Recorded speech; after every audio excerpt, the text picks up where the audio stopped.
অন্তর্বর্তী সরকারের একটি অংশ নানা অপকৌশলের আশ্রয় নিচ্ছে। অভিযোগ তারেক রহমানের, বললেন সরকারের ভুল সিদ্ধান্তে মাথাচাড়া দিতে পারে ফ্যাসিবাদ ও উগ্রবাদ। এক্সিট প্ল্যান নিয়ে ভাবার সময় এসেছে অন্তর্বর্তী সরকারের, মন্তব্য ডক্টর দেবপ্রিয়র। নির্বাচন কোনোভাবেই ফেব্রুয়ারির পর যাওয়া উচিত হবে না বলেছেন বিশেষজ্ঞজনেরা। জুলাই সনদের গ্রহণযোগ্য খসড়া সব দলকে দেয়া হবে কাল, জানিয়েছেন আলী রিয়াজ। জুলাই ঘোষণাপত্রের বিষয়ে কোনো ছাড় দেবে না এনসিপি, হুঁশিয়ারি আখতারের। সাবেক সমন্বয়ক রিয়াদের বাসা থেকে 2.25 কোটি টাকা চেক উদ্ধার। ঢাকায় প্রতি মাসে খুন হচ্ছে 20 জন, জানিয়েছে ডিএমপি। বিশেষ সতর্কতায় আতঙ্কিত না হওয়ার আহ্বান। বেআইনি রায় দেওয়া সহ জাল জালিয়াতির অভিযোগে শাহবাগ থানার মামলায় সাবেক প্রধান বিচারপতি খায়রুল হকের 7 দিনের রিমান্ড মঞ্জুর। দেখছিলেন ক্রাউন 7 সংবাদ শিরোনাম, এবার বিস্তারিত। বিএনপির ভারপ্রাপ্ত চেয়ারম্যান তারেক রহমান বলেছেন, অন্তর্বর্তীকালীন সরকারের একটি অংশ নানা অপকৌশলের আশ্রয় নিচ্ছে। তিনি বলেন, সরকারের যে কোনো ভুল সিদ্ধান্তে মাথাচাড়া দিতে পারে উগ্রবাদ ও ফ্যাসিবাদ। কারো ক্ষমতার জন্য জনগণ 1.5 দশক আন্দোলন করেনি বলেও জানান বিএনপির ভারপ্রাপ্ত চেয়ারম্যান। রিপোর্ট করছেন সেকান্দার রহমান। 2024 সালের জুলাই আগস্ট গণ অভ্যুত্থানের 1 বছর স্মরণে ঢাকা জেলা বিএনপি আয়োজিত নারকীয় জুলাই প্রতিবাদ সভা হয় সাভারের আশুলিয়ায়। এখানেই গণতান্ত্রিক আন্দোলনে থাকা শ্রমজীবী ও সাধারণ মানুষকে হত্যা করে পুলিশের ভ্যানে উঠিয়ে পুড়িয়ে ফেলা হয় লাশ। সেই বীভৎস দৃশ্য মঞ্চায়ন হলে আবেগে আপ্লুত হয়ে পড়েন শহীদ পরিবারের সদস্যরা। 5 আগস্টে আমি চলে গেছি, আমার সন্তানটা কত কষ্ট করেছে, কিভাবে ওরা মেরেছে, আগুন দাউ দাউ করে জ্বলতেছে, আমার বুকের ভিতরটা আগুন শুধু জ্বলতে আছে। আমার 5 মাসের বাচ্চা, ছোট বাচ্চাটা বয়স এখন 5 মাস, সে তার বাবার মিছিলে ছবি দেখে আর বলে বাবা বাবা, সে বাবার আদর থেকে বঞ্চিত। যারা এরকম করছে আমাদের, আমি চাই আমার সামনে যেভাবে মারছে তারা, আমার সামনে যেভাবে মারছে তাদের এইভাবে শাস্তি দেওয়া হোক। বিএনপি মহাসচিব মির্জা ফখরুল ইসলাম আলমগীর বললেন, এখন বিভেদের সময় নয়, এখন সময় ফ্যাসিবাদ বিরোধী জাতীয় ঐক্যের। আমাদের আহ্বান থাকবে যে ছোটখাটো বিষয়গুলো নিয়ে এমন অবস্থা তৈরি করবেন না যে অবস্থায় আবার সেই ফ্যাসিস্ট হাসিনা কোনো সুযোগ পায় দেশে ফিরে আসার। আমরা অনুরোধ করব সমস্ত রাজনৈতিক দলগুলোর কাছে যে আসুন আমরা অতি দ্রুত আমাদের যে সমস্যাগুলো আছে সেগুলোকে মিটিয়ে ফেলে আমরা গণতান্ত্রিক ব্যবস্থায় ফিরে যাই। বিএনপির ভারপ্রাপ্ত চেয়ারম্যান তারেক রহমান বলেন, জনগণের প্রতিনিধি হতে হলে জনসম্পৃক্ত থাকতে হবে, কোনো ষড়যন্ত্রই সফল হবে না বলে জানান তিনি। অন্তর্বর্তীকালীন সরকারের একটি অংশ নানা অপকৌশলের আশ্রয় নিচ্ছেন। দেশের সর্বস্তরের জনগণ কয়েকজন মানুষের হাতে রাষ্ট্রীয় ক্ষমতা তুলে দেওয়ার জন্য 1.5 দশক ধরে নিশ্চয়ই আন্দোলন অব্যাহত রাখেনি, কিংবা জুলাইয়ের গণ অভ্যুত্থানেও শহীদ হননি। জনগণ রাষ্ট্র এবং সরকারে নিজেদের অধিকার প্রতিষ্ঠা করার জন্যই স্বৈরাচার বা ফ্যাসিবাদকে হটিয়েছে, জীবন উৎসর্গ করেছে। সুতরাং সরকারে যখন যারাই থাকুক, কেউ সরকার পরিচালনা করতে চাইলে তাদেরকে অবশ্যই নাগরিকদের কথা শুনতে হবে। পরাজিত শক্তি যাতে কোনোভাবেই ফিরে আসতে না পারে সেদিকে সতর্ক থাকার কথাও বলেন তারেক রহমান। আমি অন্তর্বর্তীকালীন সরকারের প্রতি দৃষ্টি আকর্ষণ করে বলতে চাই, শত শহীদদের রক্তের বিনিময় পতিত, পলাতক, পরাজিত, বিতাড়িত ফ্যাসিবাদী অপশক্তি রাষ্ট্র রাজনীতিতে পুনর্বাসিত হওয়ার সুযোগ নিতে ওত পেতে রয়েছে। সরকারের যে কোনো ভুল সিদ্ধান্তে দেশে গণতন্ত্রের উত্তরণের যাত্রা পথকে সংকটে ফেলে দিতে পারে। দেশে ফ্যাসিবাদ, উগ্রবাদ, চরমপন্থা মাথাচাড়া দিয়ে উঠতে পারে। কাজেই এই ব্যাপারে আমাদের সকলকে, বিশেষ করে অন্তর্বর্তীকালীন সরকারকে অত্যন্ত সতর্ক থাকতে হবে, থাকা প্রয়োজন। এর আগে শহীদ পরিবারের সদস্যদের সম্মাননা জানানো হয় বিএনপির পক্ষ থেকে। আগামী দিনে আহত ও শহীদ পরিবারের পাশে থাকার কথা আবারও জানান বিএনপি নেতারা। Sikandar রেমান, Bangla vision, Dhaka. Exit plan বা বিদায়ের পদ্ধতি নিয়ে ভাবার সময় এসেছে অন্তর্বর্তী সরকারের। তাদের কাজগুলো পরবর্তী সরকার কতটা বৈধতা দেবে সেটাও ভাবতে হবে বলেছেন Centre for Policy Dialogue CPD সম্মানীয় ফেলো ডক্টর দেবপ্রিয় ভট্টাচার্য। বিএনপির স্থায়ী কমিটির সদস্য ডক্টর আব্দুল মঈন খান বলেছেন, সংখ্যানুপাতিক পদ্ধতির নির্বাচন হলে পলাতক স্বৈরাচারকে সহায়তা করবে। মিরাজ হোসেন গাজী রিপোর্ট।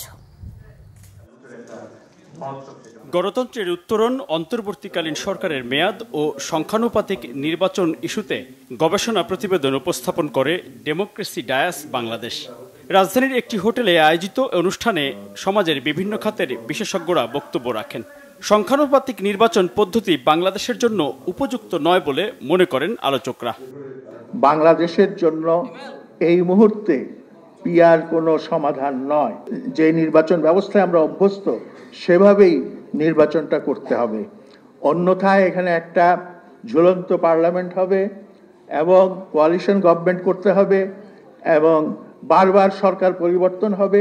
সেই সুযোগে ভারতীয় আধিপত্যবাদ আমাদের যেইটুকু সার্বভৌমত্ব আছে সেইটাও কেড়ে নিয়ে যাবে। সংখ্যানুপাতিক নির্বাচন এই ব্যাপারে আসলে কথা বলার বা কোনো রিসার্চের প্রশ্নই উঠে না, অন্ততপক্ষে অন্তর্বর্তীকালীন সরকারের। এই কারণে উঠে না কারণ এটার আন্ডারলাইং একটা ইল মোটিভ আছে এবং সেই মোটিভটা হলো এই সরকারের মেয়াদকে বাড়ানো। পিয়ার সিস্টেম একটা নৈর্ব্যক্তিক একটি ভোটিং প্রক্রিয়া। রাজনৈতিক দলকে ভোট দেবে, এটা সত্য, দলকে দেবে, কিন্তু পাশাপাশি তারা কিন্তু জানতে চায় যে আমার নির্বাচনী এলাকায় কাকে আমি দায়ী করব। বাংলাদেশের মানুষ কিন্তু আজকে আমাকে ভোট দেবে, কাল কিন্তু আমাকে দায়ী করবে। আমি যদি তার সঠিক যে এক্সপেকটেশন, তার যে প্রত্যাশা, সেটা যদি আমি পূরণ না করি তখন আমাকে দায়ী করবে ব্যক্তি হিসেবে। এবং এইটা কিন্তু আমরা এভাবেই আমরা রাজনীতি করে এসেছি। অন্তর্বর্তীকালীন সরকারের প্রতি মানুষের যে আকাঙ্ক্ষা ছিল তা ধীরে ধীরে হতাশায় রূপ নিচ্ছে বলে মনে করেন বক্তারা। তারা বলেন, সরকারের উচিত নির্বাচন ও তাদের কার্যক্রম নিয়ে পরিষ্কার বক্তব্য দেয়া। যে কোনো অন্তর্বর্তীকালীন সরকার, যে কোনো তত্ত্বাবধায়ক সরকার সর্বদা তার নিষ্ক্রমণ পদ্ধতি সম্বন্ধে চিন্তা করা উচিত। এই সরকারকেও সেটা করার সময় এসে গেছে। এক্সিট পলিসি চিন্তা করার সময় এসেছে এবং একই রকমভাবে ওনার এই মুহূর্তে উনি আর যেটুকু সময় আছে এর ভিতর দিয়ে কি অর্জন করে বের হয়ে যেতে চান সেইটা ওনাদের এখন বলার সময় এসেছে। আগে সরকার ওয়াজ নট ইলেক্টেড, সবচেয়ে ক্ষতি করে গেছে আমাদের ইলেকশন সিস্টেমটাকে ধ্বংস করে দিয়েছে। আজকে যে আপনারা ইকোনমিতে মাফিয়া গ্রুপের উত্থান দেখতেছেন, ওটা তো হচ্ছে ওই যে সৌরতন্ত্রের একটা বাই প্রোডাক্ট, ফ্যাসিস্ট সিস্টেমের বাই প্রোডাক্ট। ইলেকটেড গভর্নমেন্ট যদি হয়, ডেমোক্রেটিক, এগুলো দরকার হবে না, কোনো গ্রুপকে তোয়াজ করা দরকার হবে না। কেউ কেউ বলেন যে আইন শৃঙ্খলার এই অবস্থায় কিভাবে নির্বাচন হবে, আরো সময় চাই। আমার কাছে মনে হয় দিনে দিনে যেভাবে ডেটারিয়েট করছে সিচুয়েশন, আপনি সামনে অবস্থা আরো খারাপ হবে। যে সরকার 11 মাসে বা 12 মাসে পারে নাই, সেই সরকার আগামী আরো ওনার যে সর্বোচ্চ সীমা যে জুন মাসে মধ্যে হয়ে যাবে, আমি সেটা কোনোভাবেই মনে করি না। বরং আমরা ফেব্রুয়ারি না, আমরা আবার ডিসেম্বরে নির্বাচনের জন্য দাবি জানাবো কিনা সেটা ভাবা উচিত। গণ অভ্যুত্থান পরবর্তী সরকার জনগণের চাওয়া পূরণে ব্যর্থ হলে তা গণতন্ত্রের জন্য হুমকি বলেও মনে করেন আলোচকরা। মিরাজ হোসেন গাজী, বাংলা ভিশন, ঢাকা। নিজেদের স্বার্থে, নিজেদের অর্থনীতির স্বার্থে এলডিসি থেকে উত্তরণের কাজ করে যেতে সংশ্লিষ্টদের নির্দেশ দিয়েছেন প্রধান উপদেষ্টা ডক্টর মোহাম্মদ ইউনূস। তিনি বলেন, যেসব নীতিমালা, আইন কোনো কাজে আসছে না সেগুলো পরিবর্তন করে সামনের দিকে এগিয়ে যেতে পথ বের করতে হবে। রাজধানী তেজগাঁওয়ে প্রধান উপদেষ্টার সভাপতিত্বে এলডিসি থেকে উত্তরণ নিয়ে বৈঠকে 16টি সিদ্ধান্তের অগ্রগতি নিয়ে আলোচনা হয়। এর মধ্যে এনবিআরের 4টি, শিল্প মন্ত্রণালয়ের 3টি, অর্থনৈতিক সম্পর্ক বিভাগের 2টি, বাণিজ্য মন্ত্রণালয়ের 3টি ও প্রধান উপদেষ্টার কার্যালয়ে 4টি সিদ্ধান্ত বাস্তবায়নে কাজ করছে। এনবিআর ন্যাশনাল সিঙ্গেল উইন্ডোর পূর্ণ বাস্তবায়নে 19টি সংস্থাকে যুক্ত করা হয়েছে। পাশাপাশি ট্যারিফ পলিসি 2023-এর বাস্তবায়ন, কর্মপরিকল্পনা প্রণয়ন ও বাস্তবায়ন অগ্রগতি সম্পর্কে প্রধান উপদেষ্টাকে অবহিত করেন এনবিআর চেয়ারম্যান। সভায় তৈরি পোশাক শিল্পের ন্যায় অন্যান্য রপ্তানি খাতে প্রয়োজনীয় সহযোগিতা ও প্রণোদনা প্রদান এবং ম্যানমেড ফাইবার সম্পর্কিত কাঁচামাল ও এই শিল্পের মেশিনারিজ আমদানিতে রপ্তানিতে শুল্কমুক্ত সুবিধা প্রদান বিষয়ে আলোচনা হয়।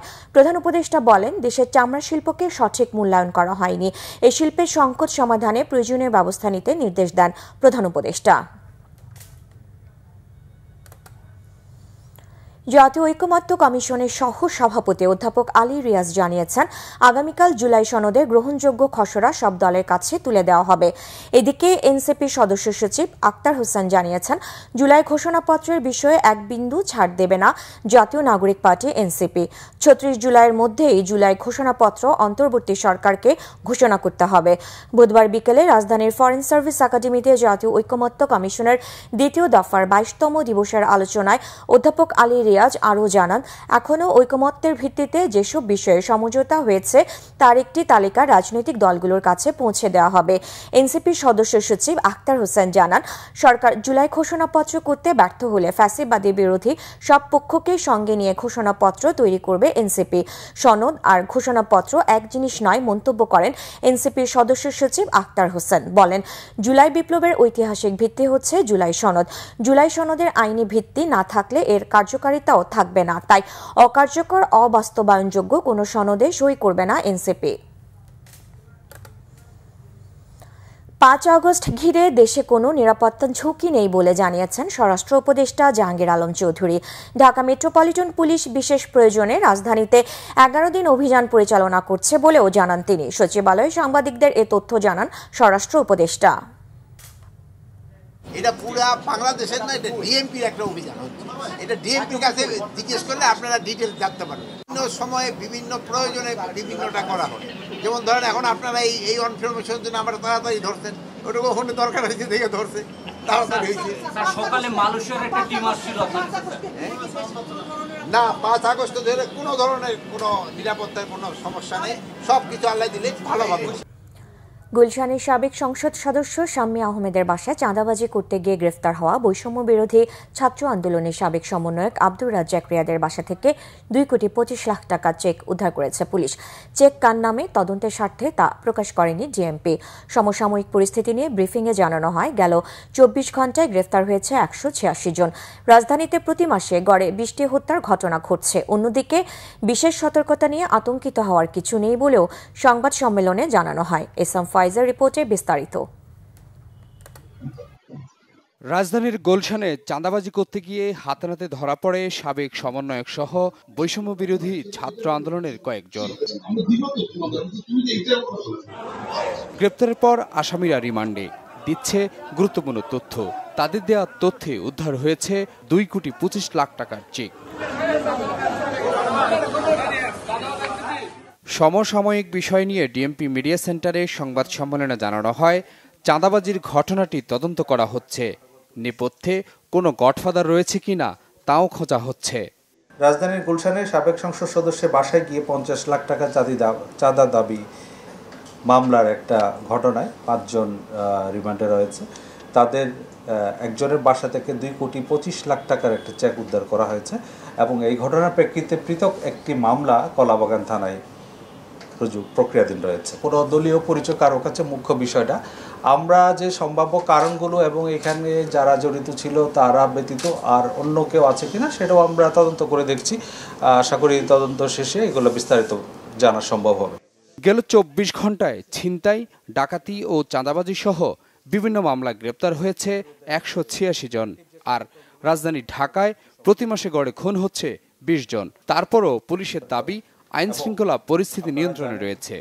মোহাম্মদপুর এলাকায় কবজি কাটানোর নামে একটা গ্রুপ রয়েছে, তারা বিভিন্ন অপরাধের সাথে সরাসরি জড়িত এবং এই অপরাধের যারা সদস্য তারা জনমনে আতঙ্ক সৃষ্টি করা থেকে আরম্ভ করে নানা সময় বিভিন্ন অপরাধ কার্যক্রমের সাথে জড়িত। সেই কবজি কাটানোর গ্রুপের 2 জন সদস্যকে তারা গ্রেফতার করেছে তেজগাঁ গোয়েন্দা বিভাগের একটা টিম। ঢাকা মহানগরের 50টা থানায় 33টি ডাকাতি, 248টি ছিনতাই, 121টি খুন এবং 1068টি চুরির মামলা রেকর্ড করা হয়। পুলিশ কিন্তু যথেষ্ট সক্রিয় রয়েছে মাঠে এবং ঢাকা মহানগর পুলিশ যথাযথভাবে কাজ করছে দেখে কিন্তু অপরাধের মাত্রাটা অনেকটাই স্থিতিশীল রয়েছে। এদিকে পুরান ঢাকায় সোহাগ হত্যা মামলায় আরও 2 জনকে গ্রেপ্তার করা হয়েছে। বাকি আসামিদের গ্রেপ্তারে অভিযান চলছে বলেও জানানো হয় সংবাদ সম্মেলনে। কোনো অরাজক পরিস্থিতি মোকাবেলা করার জন্য ডিএমপি তার পূর্ণাঙ্গ সক্ষমতা নিয়ে কাজ করছে। SM Faiz, Bangla vision. বেআইনি রায় প্রদান সহ জাল জালিয়াতির অভিযোগে রাজধানীর শাহবাগ থানায় দায়ের করা মামলায় সাবেক প্রধান বিচারপতি এবিএম খায়রুল হকের 7 দিনের রিমান্ড মঞ্জুর করেছেন আদালত। ঢাকা চিফ মেট্রোপলিটন ম্যাজিস্ট্রেট আদালত এই আদেশ দেন। এর আগে এই মামলায় খায়রুল হকের 10 দিন রিমান্ড আবেদন করে পুলিশ। শুনানিতে তার পক্ষে কোনো আইনজীবী ছিলেন না। গত 24 জুলাই রাজধানীর ধানমন্ডির বাসা থেকে খায়রুল হককে গ্রেফতার করে পুলিশ। পরে তাঁকে জুলাই আন্দোলনের সময় ঢাকা যাত্রাবাড়িতে যুবদল কর্মী আব্দুল কাইয়ুম আহাদ হত্যা মামলায় গ্রেফতার দেখানো হয়। তত্ত্বাবধায়ক সরকার ব্যবস্থা বাতিল করে বেআইনি রায় প্রদান ও জাল রায় তৈরির অভিযোগে নারায়ণগঞ্জের একটি মামলায়ও খায়রুল হককে গ্রেফতার দেখানো হয়েছে। দেশের 19তম প্রধান বিচারপতি হিসেবে 2010 সালের 7 সেপ্টেম্বর নিয়োগ পান খায়রুল হক। একই বছরের 30 সেপ্টেম্বর থেকে তার নিয়োগ কার্যকর হয়। পরের বছরের 17 মে তিনি অবসরে যান।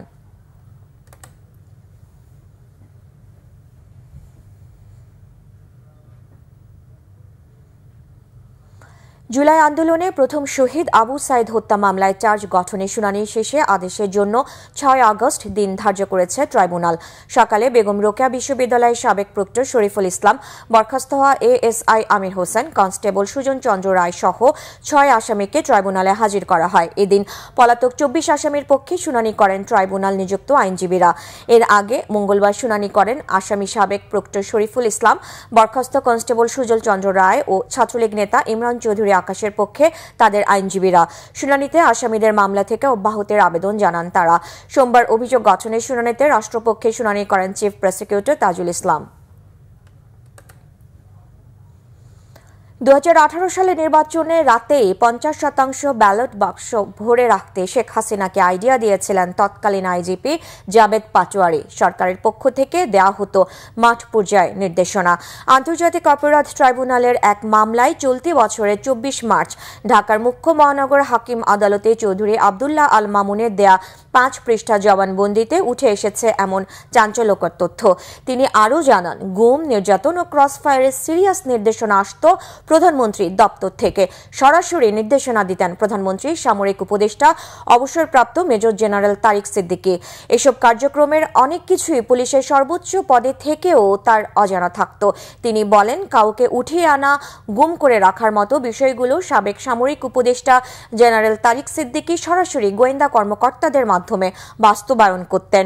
এ ব্যাপারে পুলিশের আইজি হওয়া সত্ত্বেও তাকে সবকিছু অবহিত করা হতো না। ব্যারিস্টার মীর আহমদ বিন কাসেম ওরফে আরমানের টাস্কফোর্স ইন্টেলিজেন্স সেলে বন্দী থাকার বিষয়টিও জবানবন্দিতে উল্লেখ করেছেন সাবেক এই শীর্ষ পুলিশ কর্মকর্তা। 5 আগস্ট আওয়ামী লীগ সরকার পতনের পর 23 সেপ্টেম্বর গ্রেফতার হন তৎকালীন পুলিশ মহাপরিদর্শক চৌধুরী আব্দুল্লাহ আল মামুন। 2024 30 জুলাই এদিন কোটা সংস্কার আন্দোলন ঘিরে সহিংসতায় নিহতদের স্মরণে রাষ্ট্রীয় শোক পালন করেছিল ফ্যাসিস্ট সরকার। লোক দেখানো এই কর্মসূচি প্রত্যাখ্যান করেছিল সাধারণ মানুষ। গণহত্যার প্রতিবাদে এদিন দেশের বিভিন্ন স্থানে বিক্ষোভ কর্মসূচি পালন করেছিলেন তারা। শোকের বদলে বিপ্লবের লাল রঙে ফেসবুকের প্রোফাইল রাঙিয়েছিলেন অনেকে। আইনশৃঙ্খলা বাহিনীর মানবাধিকার লঙ্ঘনের খবরে উদ্বেগ জানিয়েছিলেন জাতিসংঘ মহাসচিব। এদিন সরকারের ব্যস্ততা ছিল জামায়াত নিষিদ্ধের প্রস্তুতিকে ঘিরে। ঘটনাবহুল সেই দিনের বিস্তারিত নাবিল জাহাঙ্গীরের রিপোর্টে। রক্তাক্ত জুলাইয়ের প্রতিটি দিনই ছিল আধার পেরিয়ে আলোর দিকে অতি আকাঙ্ক্ষিত যাত্রার এক একটি মাইল ফলক। 16 জুলাই থেকে রাজপথে রক্ত ঝরেছে অনেক, তবুও তারুণ্যের চোখে প্রাণের বিনিময়ে ফেসিবাদের অবসান আর বৈষম্যহীন রাষ্ট্র গঠনের অদম্য চাওয়া ছড়িয়ে পড়েছে গোটা জাতির মননে।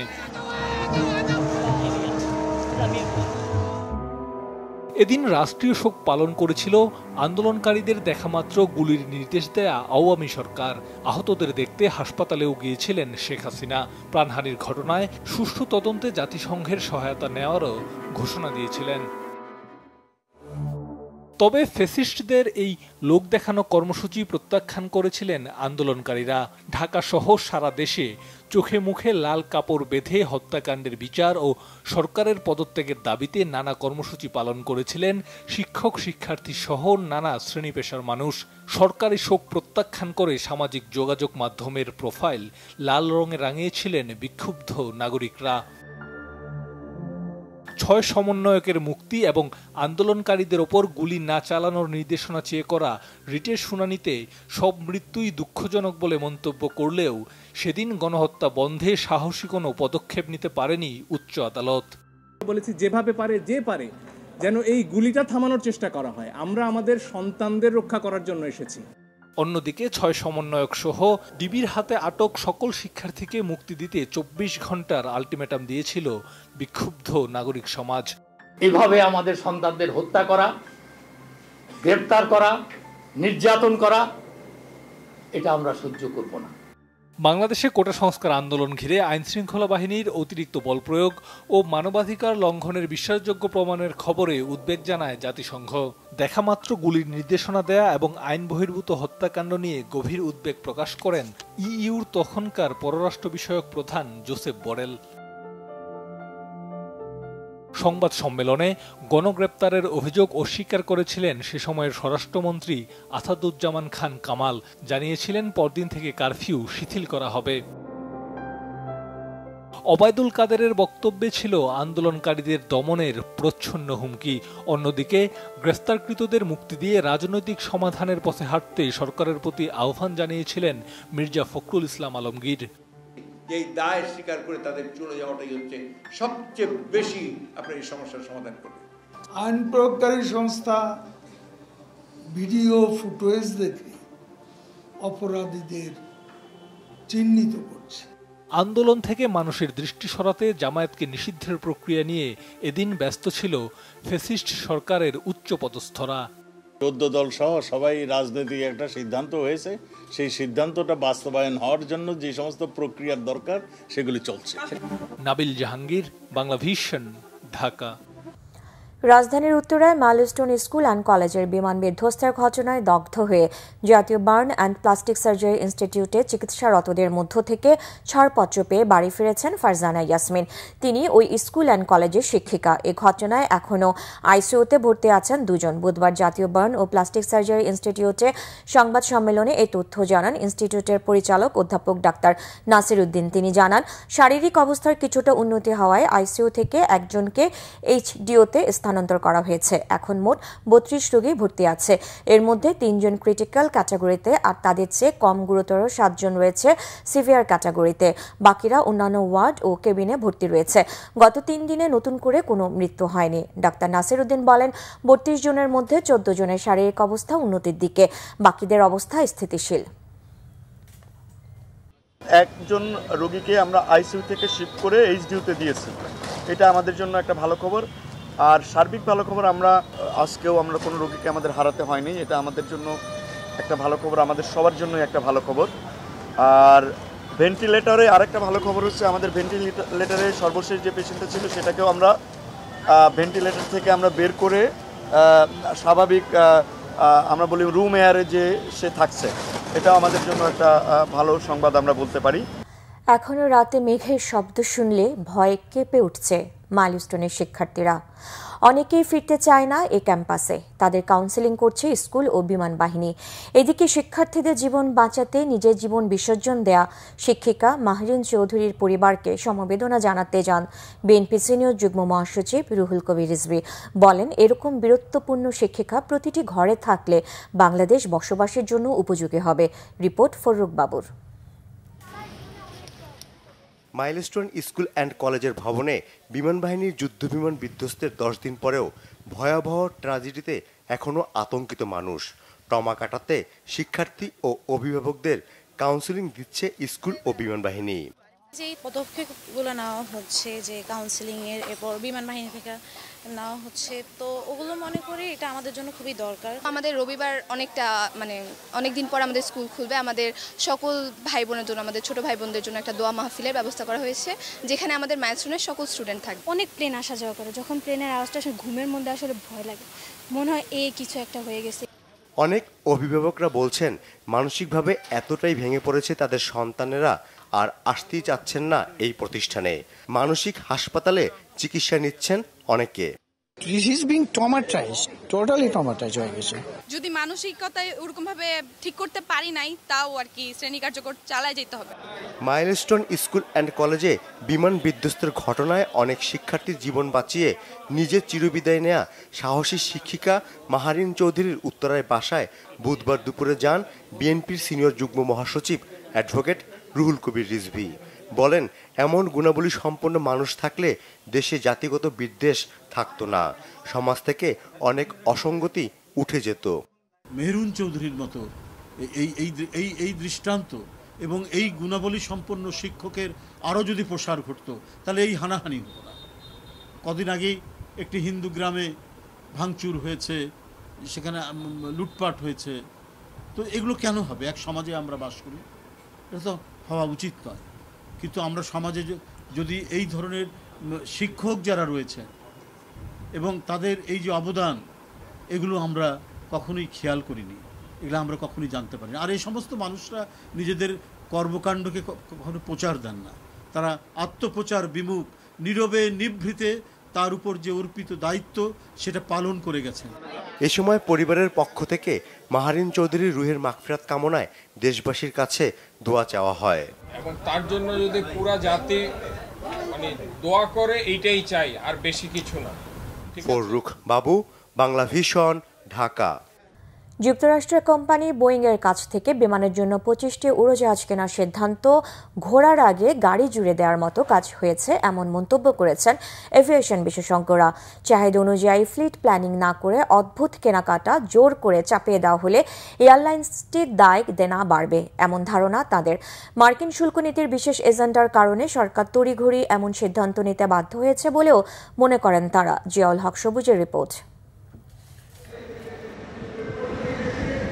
2023 সালের শেষ দিকে রাষ্ট্রায়ত্ত প্রতিষ্ঠান বিমানের জন্য ফ্রান্সের নির্মাতা প্রতিষ্ঠান এয়ারবাসের কাছ থেকে 10টি উড়োজাহাজ কেনার নীতিগত সিদ্ধান্ত নেয় আওয়ামী লীগ সরকার। সেই সিদ্ধান্তে নাখোশ বোয়িংয়ের কর্মকর্তারা স্বল্প সময়ের নোটিশে বাংলাদেশে এসে এয়ারবাস থেকে উড়োজাহাজ কেনার দুর্বলতা তুলে ধরার পাশাপাশি নিজেদের উপস্থাপন করেন বিশ্বসেরা হিসেবে। এরপর বেশ কিছুদিন ধরে ঝুলেছিল বিমানের বহর বাড়ানোর সরকারি সিদ্ধান্ত। অন্তর্বর্তী সরকার গঠনের প্রায় বছর পর গেল রবিবার বোয়িং থেকে 25টি উড়োজাহাজ কেনার সিদ্ধান্ত জানান বাণিজ্য সচিব। আমরা 25টি বোয়িং এর জন্য অর্ডার দিয়েছি। এরকম অর্ডার কিন্তু যেমন ভারত দিয়েছে 100টার, ভিয়েতনাম দিয়েছে 100টার, ইন্দোনেশিয়া দিয়েছে 50টার, এরকম বিভিন্ন দেশ দিয়েছে। এখন বোয়িং কোম্পানির ক্যাপাসিটি অনুযায়ী কিন্তু তারা এগুলো সরবরাহ করবে। তবে বিমানের জন্য উড়োজাহাজ কেনা হলেও বিষয়টি জানেন না এয়ারলাইন্সটির নির্বাহীরা। এ নিয়ে ক্যামেরার সামনে কথা বলতেও রাজি হননি কেউ। বিশেষজ্ঞরা বলছেন, এত বড় সিদ্ধান্ত নেওয়ার আগে পরিকল্পনার পাশাপাশি যথাযথ প্রক্রিয়া মানা উচিত ছিল। এটা একটু ওই ঘোড়ার আগে গাড়ি জুড়ে দেওয়ার মতো অবস্থা হয়েছে। বিমানের এয়ারক্রাফট লাগবে, এবারে কোনো সন্দেহ নেই, কিন্তু ফ্লিট বাড়ানোটা একটা প্রসিডিউরাল পদ্ধতিতে করতে হবে। এটা সরকার যদি সিদ্ধান্ত নিয়ে ফেলে তাহলে কিন্তু এটা করা মুশকিল হবে। প্রত্যেকটা এয়ারলাইনের একটা ফ্লিট প্ল্যানিং কমিটি থাকে, তারা কতটা এয়ারক্রাফট লাগবে, এটার রিটার্ন অন ইনভেস্টমেন্ট কী হবে, এগুলো সমস্ত কিছু কিন্তু একটা ইলাবোরেট করতে হয়, এটার একটা অ্যানালাইসিস করতে হয়। করে তারা ফ্লিট প্ল্যানিং কমিটি তারা বিমান বোর্ডকে জানাবে যে আমাদের এই পরিস্থিতিতে আমাদের এই প্যাসেঞ্জার গ্রোথ আছে আগামী 10 বছরে বা 5 বছরে, আমাদের আগামী 5 বছরের জন্য এই প্লেন দরকার। ট্রাম্পের বাণিজ্য যুদ্ধ বোয়িংয়ের জন্য আশীর্বাদ হয়েছে এমন মন্তব্য করে বিশ্লেষকরা বলছেন, মার্কিন শুল্ক নীতির চাপেই এই সিদ্ধান্ত নিয়েছে সরকার। সরকার হয়তো বিশেষ এজেন্ডার কারণে তাদেরকে সিদ্ধান্ত নিতে হয়েছে, বা না নিয়ে উপায় ছিল না। এখন একটা স্ট্রিক্ট টাইম ফ্রেম রয়েছে, 30 জুলাইয়ের মধ্যে এই সিদ্ধান্তে পৌঁছাতে হবে। সেই জন্য সরকার হয়তো একটা তারা লেটার অফ ইন্টেন্ট হয়তো দিয়েছে। বিমানকে এখানে অবশ্যই লুপে রাখতে হবে, তাছাড়া যার জন্য আমি কিনছি তারা যদি না জানে তাহলে তো হবে না। তারপরে সবচেয়ে বড় কথা কি, যে খালি এয়ারক্রাফট কিনলে হবে না, তা আমাদের নিজেদের কর্মদক্ষতা বাড়াতে হবে। লাল সবুজ পতাকাবাহী বিমানের বহরে এ পর্যন্ত যুক্ত হওয়া ২১টি উড়োজাহাজের মধ্যে ১৬টি বোয়িং কোম্পানির, বাকি ৫টি ইউরোপের নির্মাতা প্রতিষ্ঠান এয়ারবাসের। জিয়াউল হক সবুজ, বাংলা ভিশন, ঢাকা। বিএনপির স্থায়ী কমিটির সদস্য অধ্যাপক ডাক্তার AZM জায়েদ হোসেন বলেছেন, প্রশাসনের মধ্যে এখনও স্বৈরাচার সরকারের দোসররা ঘাপটি মেরে আছে। দুপুরে দিনাজপুর বণিক সমিতির মিলনায়তনে জেলা বিএনপি ও যুবদলের আহ্বায়ক কমিটির পরিচিতি ও বিশেষ সভার প্রধান অতিথির বক্তব্যে তিনি একথা বলেন। নির্বাচনের বিষয়ে জায়েদ হোসেন বলেন, আগে জাতীয় নির্বাচন ৩ মাসের মধ্যে সম্পন্ন হলেও বর্তমান সরকারের ১ বছর লাগার কারণ দেখছেন না তিনি। আগামী নির্বাচন অংশগ্রহণমূলক এবং জনগণ যেন নির্বিঘ্নে ভোটাধিকার প্রয়োগ করতে পারে, সেই সুযোগ ডক্টর মোহাম্মদ ইউনূসকে তৈরি করে দিতে হবে বলেও জানান ডাক্তার জায়েদ হোসেন। প্রবাসী ভোটাধিকার নিশ্চিতের দাবিতে প্রধান নির্বাচন কমিশনারের সাথে সাক্ষাৎ করেছে জাতীয় নাগরিক পার্টি এনসিপির একটি প্রতিনিধি দল। বুধবার বিকালে আগারগাঁও নির্বাচন কমিশন অফিসে ১.৫ ঘণ্টা আলোচনা শেষে দলটির যুগ্ম আহ্বায়ক খালেদ সাইফুল্লাহ জানান, প্রবাসীদের ভোটাধিকারের বিষয়টি আলোচনায় থাকলেও কিভাবে তা বাস্তবায়ন হবে তা নিশ্চিত করতেই নির্বাচন কমিশনে এসেছেন তারা। প্রবাসীদের ভোটার তালিকায় অন্তর্ভুক্ত করা সংক্রান্ত বিষয়ে জনসাধারণকে জানাতে ২ সপ্তাহ অন্তর অন্তর ব্রিফিং সহ ৩টি সুপারিশ তুলে ধরা হয়েছে বলেও জানায় এনসিপির প্রতিনিধি দল। এদিকে ২০২৪ সালে জাতীয় পার্টির আয় ২,৬৪,৩৮,৯৩৮ টাকা আর ব্যয় ১,৭৯,৮৮,০৪৪ টাকা। বুধবার জাতীয় পার্টির প্রেসিডিয়াম সদস্য রেজাউল ইসলাম ভূঁইয়া নির্বাচন কমিশনে দলটি ২০২৪ সালের অডিট রিপোর্ট জমা দেন। ঢাকা বিশ্ববিদ্যালয় উপাচার্য অধ্যাপক ডক্টর নিয়াজ আহমেদ খান বলেছেন, ঢাকা বিশ্ববিদ্যালয় কেন্দ্রীয় ছাত্র সংসদ ডাকসু নির্বাচন কেন্দ্রিক নিরাপত্তা দেয়া শুধু বিশ্ববিদ্যালয় প্রশাসনের পক্ষে সম্ভব নয়। এ ব্যাপারে সবার সহযোগিতা চেয়েছেন তিনি। উপাচার্য জানান, তফসিল পরবর্তী সহিংসতা রোধে নিরাপত্তা নিশ্চিতে আইনশৃঙ্খলা বাহিনীর সঙ্গে যোগাযোগ করা হচ্ছে। একই সঙ্গে ছাত্র সংগঠনগুলোর সঙ্গে আনুষ্ঠানিক অনানুষ্ঠানিক যোগাযোগ হচ্ছে। বুধবার বিশ্ববিদ্যালয়ে এক সংবাদ সম্মেলনে তিনি একথা জানান একনেকে পাশ হওয়া ২,৮৪০ কোটি টাকার মেগা প্রকল্পের আওতায় ২,৬০০ ছাত্রী ও ৫,১০০ ছাত্রের জন্য আবাসিক হল এবং প্রশাসনিক ভবন নির্মাণ করা হবে। এতে বিশ্ববিদ্যালয়ের ছাত্রছাত্রীদের ১৮% আবাসিক সমস্যার সমাধান হবে। সংবাদ শেষ করব ক্রাউন 7 শিরোনামগুলো আরেকবার জানিয়ে।